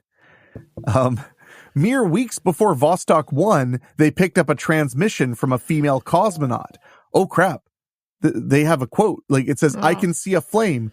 32, 32. Am I going to crash? Yes, yes, I feel hot. I am listening. I feel hot. I will re-enter. I am hot. Oh, God. I'm so creeped out right now. Now I literally feel like when I was like 14 years old reading Snopes in the middle of the night in my bedroom all alone. And then the signal ended. Was this a real human being alone and terrified beyond Earth's atmosphere? Did she perish as her ship broke up on re-entry? According to the paranormal magazine Fortean Times, the brothers picked up 8 secret cosmonauts between May 1960 and November 1964. Some seemed to vanish into deep space, drifting out of Earth's orbit into the great beyond, while others went dark during atmospheric entry, or suffocated after the failure of their life support. It was as if there was a whole shadow space program sending cosmonauts to their deaths between the successful flights that Soviets had been so triumphantly hailing. Mm-hmm. That's a really good point, too. Their claim was that they were picking these things up, like, in between the sporadic successful launches. They're suggesting that there were tons of horrible failures. Which wouldn't have been, like, weird, because we were just learning how to go into space, so I wouldn't be surprised if they had tons of failures. Yeah, no, in fact, it's bizarre how few failures they reported, but then again, Soviet Union, paragon of truth, of course. Soviet postage stamp of, that's a picture of a Soviet postage stamp of Valentina Tereshkova, the first woman in space. But then it says, or was she? Dun, dun, dun. The Giudica Cordiglia brothers' recordings have received considerable criticism over the years, and not without good reason. None of the alleged cosmonauts used formal radio protocols. Strange for a group that we know was drawn from elite pilots representing the Soviet Union's brightest and most disciplined aviators. And some of them spoke an accented form of Russian, not that of a native speaker. Well, the Soviet Union had many, many territories with many different dialects and accents of Russian, though. I mean, that's true. And also, because they're all real big. It's real big. And I think, that's it. Well, if I'm remembering correctly, Stalin himself was Georgian. Okay. And he was constantly trying to hide his accent because Georgia at the time was considered like a very thuggish, like a place where like low class people are from. Ironically, in communism, where there's supposed to be only one class. The other irony was he was literally a thug. Like he was a Georgian thug, absolutely, and he didn't want people to see him that way. But he was like from Georgia and he was a thug. But anyway, that just made me think of it because I'd read about that about Stalin. Right. And there were many dialects within the Soviet Union. So I don't know. And it is weird that they weren't, talking, in a way that sounded formal enough, right? Yeah. I mean, but if I want to put my conspiracy hat on again, made of tinfoil, of course, what if they were using prisoners of war? What if they were using captured pilots from other nations or defectors or whatever it may be? What if they were making people do it by force, saying like, if you land, we'll let you live. Like, we'll let you go, or we'll do whatever, or we won't kill your family, or what, because the Soviets had all kinds of insane stuff going on, especially during this era with, So what if they were not professional cosmonauts? What if they were pilots from other places or people that had been trained haphazardly just to test equipment and told, like, if you survive, you can leave? That could explain why they didn't follow proper protocol. It could explain why they had accents in their Russian. Yeah. Or it could all just be bullshit. Or it could be bullshit. If the signals weren't genuine, that is the obvious explanation. But Giovanni Giudica Cordiglia, the surviving brother, stands by his story over 60 years later, and the debate has not been resolved one way or the other. Oh, man. And then there's a link to the original recordings. Wow. Yeah, they exist. Oh, my God. The website looks like it was made on GeoCities. Oh. Yeah, I remember. So, as much as I'd like to play the recordings, that's not really what we're all about. So I'm going to let that be for now. We've discussed lurid tales from the dawn of space travel, failed suborbital hops, Vostok missions gone horribly wrong, but the flurry of lost cosmonaut speculation does not end there. If Earth's orbit harbors its secrets, so too might the moon. The nearest world to our own and the finish line of the space race, even if the Soviets later insisted that they never aimed for it. I remember that. They were like, we didn't even care about the moon once the Americans landed there. The Soviet lunar program was itself covered up by authorities. Vehicles such as the thundering N-1 booster and the insectoid LK moon lander only came to light in the late 1980s after 2 decades of airtight secrecy. What else could they have been hiding? I love that for 2 decades. They were like, we didn't even think about going to the moon. And then somebody was like, then why is there like a moon lander that you guys were building? And they're like, wait, did my last boss died? Yeah, I can tell you about it. We're going to take a quick break and wrap up the details of this eerie conspiracy right after this.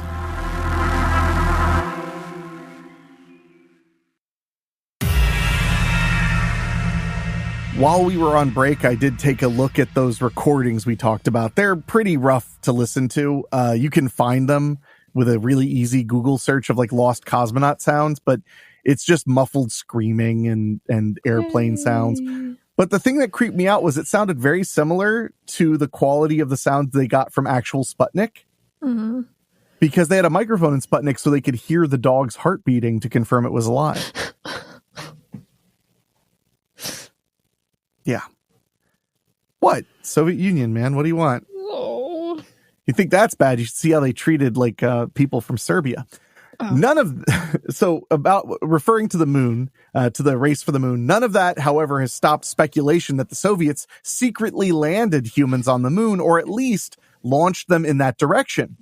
It's been said that the second unmanned test launch of the N-1 was not unmanned at all. That's something I would believe the Soviets would do. They would like launch something like, oh, it was unmanned, because it would be like seen as cruel to like everybody. And then in reality, it was like, oh, there were totally people on that. Yeah. We just don't care. I believe that. Yeah. That the second unmanned was not unmanned at all. This flight, which took place on July 3rd, 1969. Nice. Sorry. Thank you. Jeez. Are you even listening? Harsh. That was mean. Was actually a desperate attempt to beat the Americans to a moonshot with 2 ill-fated cosmonauts climbing into the rocket and hoping for the best. According to the story, these secret moon travelers persisted in flames when their N-1 exploded beneath them. It is well established, though, that the launch escape system for that test flight functioned perfectly, delivering the capsule to a safe distance. If the Soviets did take that opportunity for a last-ditch moonshot, the cosmonauts walked away from it in one piece, presumably.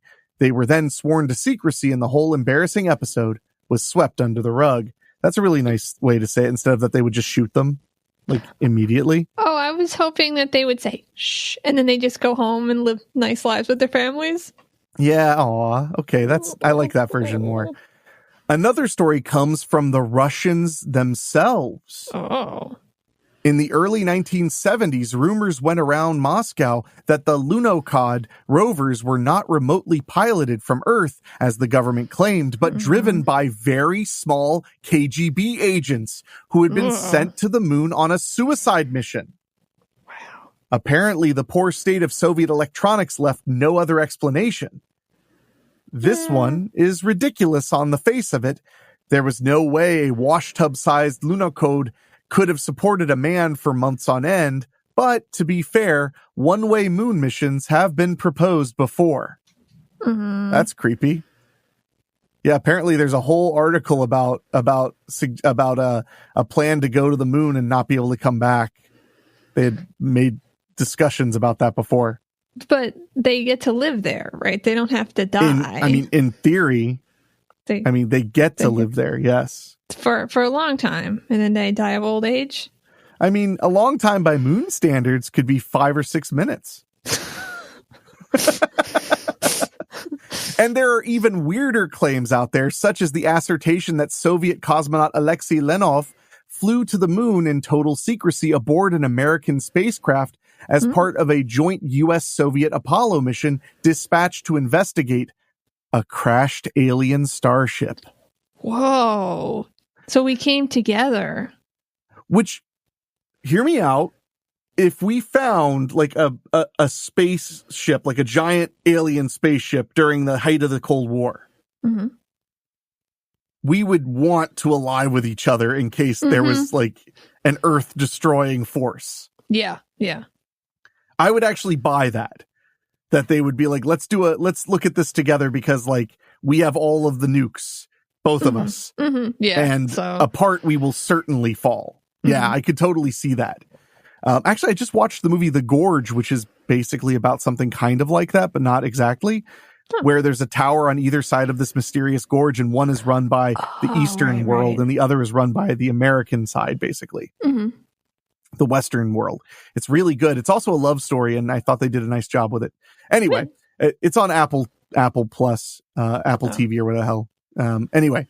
The Apollo 2020 conspiracy theory has been circling around the internet since the early 2000s, while the whole thing was exposed as a hoax, with the supposed footage being no more than an elaborate model work by a French prankster. You'll still come across people who swear by it. At least it's a good deal more interesting than your typical moon landing conspiracy, which insists we never went. I'll happily take lost cosmonauts and aliens over Kubrick filming astronauts on a soundstage. So now we're diving into the cover-ups, though. Okay. Aside from all the theories just presented, some of them rather far-fetched, it is well established that the Soviet space program saw a number of cover-ups and indeed the deaths of multiple cosmonauts. Oh. The first fatality occurred on the ground just 3 weeks before Gagarin's flight. Valentin Bondarenko, the youngest of the first cosmonaut class, was performing a 15-day experiment in a pressure chamber when his clothing caught fire, ignited by an electric hot plate. Oh, no. High oxygen levels meant the flames spread quickly and ravenously. He suffered severe burns over most of his body to the point where the attending doctors, seeking intact skin where they could place an IV needle, had to use the soles of his feet. That poor guy. And he died in the hospital 16 hours later. Oh my God. And it was probably just a horrible time. Well, compared to daily life in the Soviet Union, maybe it was just kind of a Wednesday. Get some time off.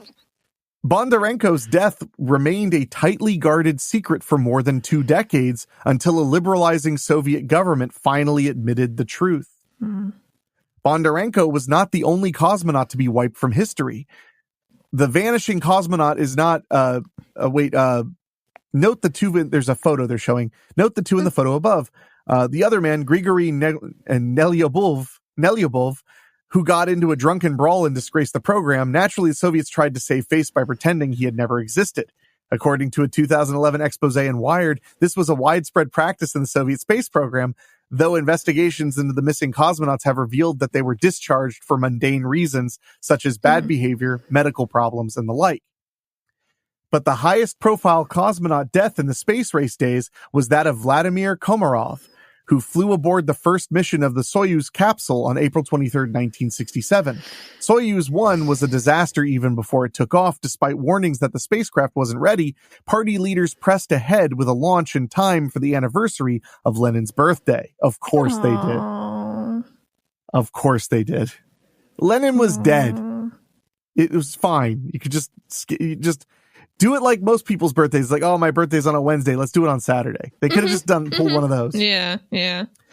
Once in orbit, a solar panel failed to deploy, starving the ship's systems of power, and problems with attitude control meant that Komarov couldn't even keep his craft pointed the right direction. Eventually, mission control scrubbed the mission and told him to come home. Komarov might have landed safely, if not for another critical defect.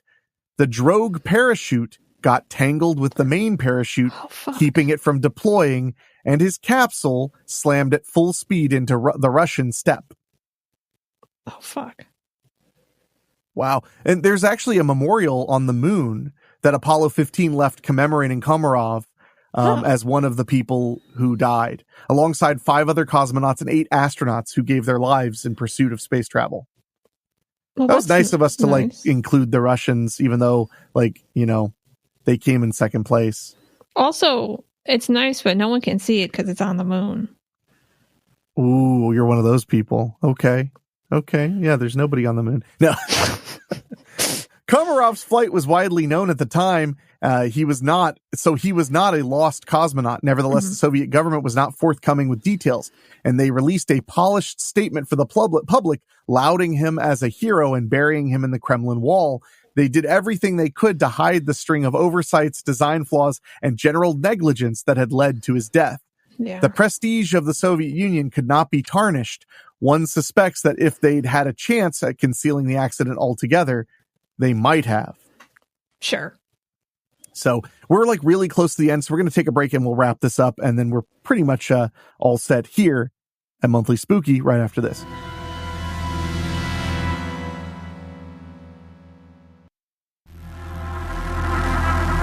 All right, as we wrap up our coverage of lost cosmonaut secrets in the Soviet space program, courtesy of letsgetoffthis.already.com, which I highly recommend you guys check out because the quality of this article is excellent. Yeah, the content really here has got to be great. Chell's already going to check it out so she can cry about the animals that went into space and then tell me about it so I can cry too.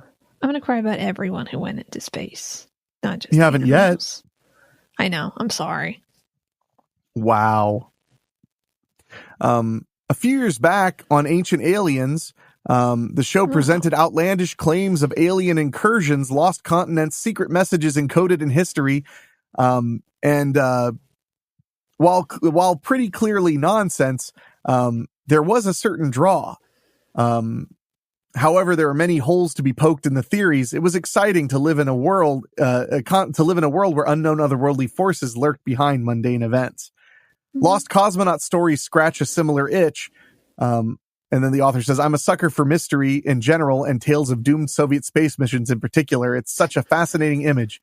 A man trapped in the confines of a Vostok capsule, hurtling away from Earth into the unknowable gulfs beyond, stranded, alone, his breaths growing ever slower, ever fainter, as his life support gives out, and in the end he is buried in history, his very existence denied by a secretive regime that can't afford to lose face. Yeah. The problem is that the Iron Curtain eventually came down, bringing with it the veil of secrecy that had kept so many things hidden from the West. We now have detailed knowledge of nearly everything that went on in the Soviet space program, or so we think. From design work to cosmonaut recruitment to the missions themselves, and amidst all that data, there is scarce room for phantom flights. If cosmonauts went into space before Gagarin, who were they? Everyone seems pretty well accounted for, even the men who were airbrushed out of official photographs. Have you ever looked at the photographs of Stalin? How, like, you've never looked at that? How, like, no. There are pictures of him with, like, all of his leadership, and then they show, like, they airbrush each of them out as he had them executed. Oh, until the picture is just Stalin by himself. Wow. You've never seen that? No. Oh, my gosh. I won't look at that. I'll send it to you after we... Okay. Wow, I can't believe that you didn't know about that. That's one of my favorite, like, weird Soviet things.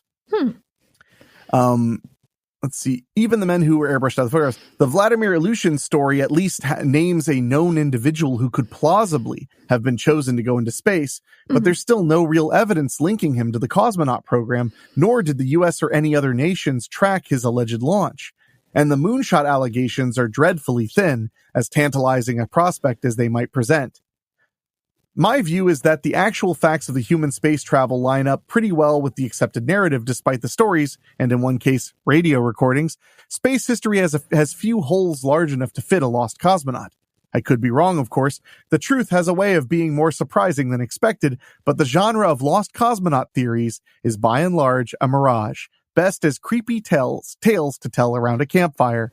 or as fodder for a Halloween-themed blog post. Apparently, this was his Halloween special. Okay, yeah. So, I want to say again, let's get off this rock already.com. Seems to have some really awesome stuff. Apparently, they have essays and short stories cool. by the author whose name I'm having trouble finding right away. Where is his name? Maybe he doesn't have one. It just says maybe it is. Maybe he's not named. It says my personal website for science fiction and stuff. So I don't know who this it's Nick Quattramani. Nick Quattramani. Huh, okay. So anyway, before we get out of here, Michelle, I wanted to tell you about 2 pieces of horror media I saw in the theater. Okay. I got to see the film Heart Eyes, which is a Valentine's Day themed slasher film. Mm-hmm. And it was a ton of fun. It actually had an upswing. It looked like it was going to flop, but now it's actually doing pretty well. I don't know if it's going to be a full-blown hit, but originally it made $10 million against an $18 million budget. Now it's looking at like $25 million. Valentine's weekend was very kind to the movie, and it deserves it because it was super good. Good. Basically, a killer with heart eyes on its mask is killing couples on Valentine's Day for the last 3 years. And the movie, you would like it because it's literally a romantic comedy and a slasher movie at the same time. Cool. Like straight, like no joke. Like the guy and the girl have like really good chemistry. Their backstories really work. I adored the movie. Heart Eyes. Totally worth seeing in the theater. And the other film, which is also romantic in its way, was Companion, the film about a guy who jailbreaks his sex robot. And it sounds like a wacky scenario, but it's actually a very good, serious horror film. Has a few laughs here and there, but overall not a comedy. And had some really cool concepts about the ethics of robot slaves that are designed to have a degree of emotion in order to be better companions, basically. Right. So I really liked Companion. I saw it in the theater twice. I saw Hard Eyes twice as well. Cool. So highly recommend both of them. Who knows, Chell, maybe if you're bored while I'm visiting you, I'll make you go see a movie. Lord knows you don't go to the movies enough. I worry. Oh, it's okay. I'm okay. Did you find anything worthwhile on Reddit before we take off? So there's not a lot of good things, but there were things that were okay. All right. So this one is probably not supernatural, but it came from the glitch in the Matrix subreddit anyway. So if I'm remembering this correctly, there's this person, the poster is watching like house sitting, I think, and maybe watching a dog for somebody, but like staying at their house and stuff. And she just being normal and stuff. And then she like goes and like cleaning and stuff. She goes into a room and she finds a glass of water, like a mostly empty glass of water, like on the dining room table or something. And she's like, I've been here for 3 days. I didn't drink that water. I don't even drink out of those kind of cups. Like she has like a tumbler in the... I don't even drink water. I don't even drink anything. Like in the refrigerator. So she like just drinks out of her own thing. And she was like, I don't know what is going on. And it's probably that someone lives in the walls. But yeah, of course. Yeah. Or that she just didn't notice for 3 days. And then all of a sudden she's like, oh, there's a glass of water there. But it was still upsetting at the end. Yeah, that would make me wonder about the walls personally. Mm-hmm. Yeah. Yeah. What did anybody suggest she check if the house had a carbon monoxide detector? You know, I didn't see anyone do that, and I think they should have because it's not her home, so she wouldn't know. Yeah, and like I could see that. Like she comes and all of a sudden there's a detail that's different. Maybe it's because it's not different and you're having problems. Ooh. Devious. I guess. Well, I like that one. That's creepy. And that's the kind of thing that would get me because I will forget I did things. Last night I was making really fancy burritos for Rachel and I, and we looked everywhere for the sour cream and couldn't believe we were out of sour cream because I have been I've been on a diet. So I have not been eating sour cream with any regularity. I'm like eating it maybe once a week. We couldn't find it anywhere. Couldn't believe that we'd be out. And then it was on the island table that I've literally been putting the ingredients that I was going to use. Oh, yeah. I don't remember putting it there, and Rachel doesn't remember putting it there. Somebody put it there while we were preparing the burrito stuff. Yeah, but I was literally looking for it to put it where it was. So it's probably just me because I'm stupid. But it could also have been ghosts or somebody living in the walls. Yeah. One time, I think it was this house, but I don't really remember. I had like a dessert thing, like chocolates or something. I don't remember. And I went to get one and I was like, I think I had more of this than I have now. Like someone ate it. That's not me, but I live by myself and Gigs doesn't eat it. But then I just decided that it's fine and there's probably no one here eating my stuff, but maybe there is. I mean, let's just hope your printer doesn't go off. Yeah, okay. Sorry. It's still funny. I have a different printer now. So. Oh, okay, good. Yeah. My printer hasn't actually, now that I think about it, my printer hasn't like randomly went ka-chunk, ka-chunk, ka-chunk when I've been in here in a while. Oh, but it does randomly do that. I've had it blow takes on my podcast because it just decides to do stuff. So, but on that note, Chell, thanks for letting me hang out with you now and soon. And thank you all for listening to Monthly Spooky. We really do appreciate it. If you enjoyed what we're doing here and want to support us, we really do appreciate it if you head to weeklyspooky.com/join.